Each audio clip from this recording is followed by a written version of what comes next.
আসসালামু আলাইকুম ভিউয়ার্স, আশা করি আপনারা সবাই ভালো আছেন। আল্লাহ তাআলার অশেষ রহমতে আমিও ভালো আছি। এখন যে দেখতে পাচ্ছেন এটা হচ্ছে আমার কচুর জমি। এখানে 33 শতক জমিতে আমি কচু লাগিয়েছি।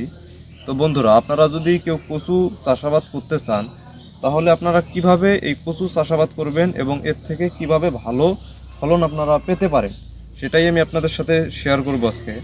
কচু চাষের উপযুক্ত সময় হচ্ছে পৌষ এবং মাঘ মাস। এটা হচ্ছে কচু চাষের উপযুক্ত সময়। আপনারা এই সময়টাতেই কচু লাগানোর চেষ্টা করবেন। যখন আপনারা কচু লাগাতে চাবেন তখন প্রথমে আপনারা আপনাদের জমিটাকে ভালোভাবে চাষ দিয়ে নেবেন, যাতে মাটির মধ্যে কোনো ঢিল না থাকে, মাটিটা যাতে একবারে ঝুরঝরা হয়ে যায়। মাটি যত ভালো চাষ হবে কচুর ফলন তত বৃদ্ধি পাবে। প্রথম চাষের সময় আপনারা 33 শতক জমিতে 2 বস্তা টিএসপি, 1 বস্তা পটাশ আর 40 কেজি দিবেন জিপ সার, আর এর সাথে কিছু দানাদার বিষ আপনারা দিয়ে তারপরে ছিটিয়ে দিবেন।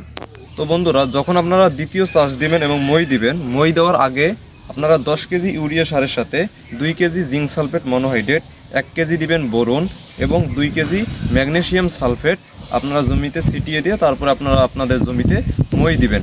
মই দেওয়া শেষ হয়ে গেলে আপনারা যে দেখতে পাচ্ছেন এই যে কচুগুলো আপনারা লাগাবেন, মূলত এক সারির থেকে আরেক সারির দূরত্ব, এই যে দেখতে পাচ্ছেন নিচে দেখেন, এই যে দেখতে পাচ্ছেন এই সারির থেকে এই সারির দূরত্বটা হবে 2 হাত। এই সারির থেকে এই সারির দূরত্ব হবে 2 হাত। আর কচুটা যে আপনারা লাগাবেন একটা গাছের থেকে আরেকটা গাছ হবে 1 টাকর ফাঁকাফাঁকি। মোট কথা 1 টাকরের মাথায় এই হাত দিয়ে এইভাবে দিবেন, মূলত 8 ইঞ্চি হয় এটা। আর এই গাছ এবং এই গাছের দূরত্ব হবে 1 টাকর অথবা 8 ইঞ্চি। যখন আপনাদের কচু এইভাবে লাগানো শেষ হয়ে গেল তখন দেখা যায় যে কচুটা গজাতে অনেক টাইম নেয় বা অনেক সময় লাগে। কচু গজাতে গজাতে দেখা যায় যে কচুর জমিতে কিছু ঘাস হয়ে যায়। এই ঘাস যখন আপনাদের কচুর জমিতে হয়ে যাবে এবং কচু যখন দেখা যায় যে কচুর মাথাটা বের হয়ে যাবে, তখন আপনারা জমিটাকে ভালোভাবে নিড়িয়ে দিবেন অথবা বাজারে গিয়ে দোকান থেকে ভালো একটা আগাছানাশক এনেও আপনারা স্প্রে করতে পারেন। যেটা আপনাদের কাছে ভালো মনে হবে সেটাই আপনারা দিতে পারেন। তো বন্ধুরা, নিড়ানি হয়ে গেলে আপনারা গাছের গোড়ায় গোড়ায় মাটিগুলোকে সুন্দরভাবে তুলে দিবেন। এটাকে আমাদের গ্রাম্য ভাষায় কাঁধি দেওয়া বা কান্দি দেওয়া বলা হয়। যখন আপনাদের এই গাছের গোড়ায় মাটি দেওয়া হয়ে যাবে তখন আপনারা আবার জমিতে সেচ দিয়ে দিবেন, কারণ কচুর জমিতে প্রচুর মাত্রায় দেখা যায় যে পানি এরা খেয়ে থাকে। যত পানি ভালো দিবেন অত দেখা যায় যে কচুর ফলন বেড়ে যাবে। 10 থেকে 15 দিন পর পর কচুর জমিতে পানি দেওয়া লাগে।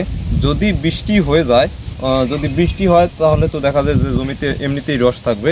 আর যদি বৃষ্টি কোনো কারণে না হয় তাহলে আপনারা 10 থেকে 15 দিন পর পর আপনাদের কচুর জমিতে পানি দিয়ে দিবেন। কচুর গাছগুলো যখন দেখা যাবে 1 থেকে 1.5 হাতের মতো লম্বা হয়ে গিয়েছে, তখন আপনারা কি করবেন, আবার জমিতে আপনাদের সার দিয়ে দেওয়া লাগবে।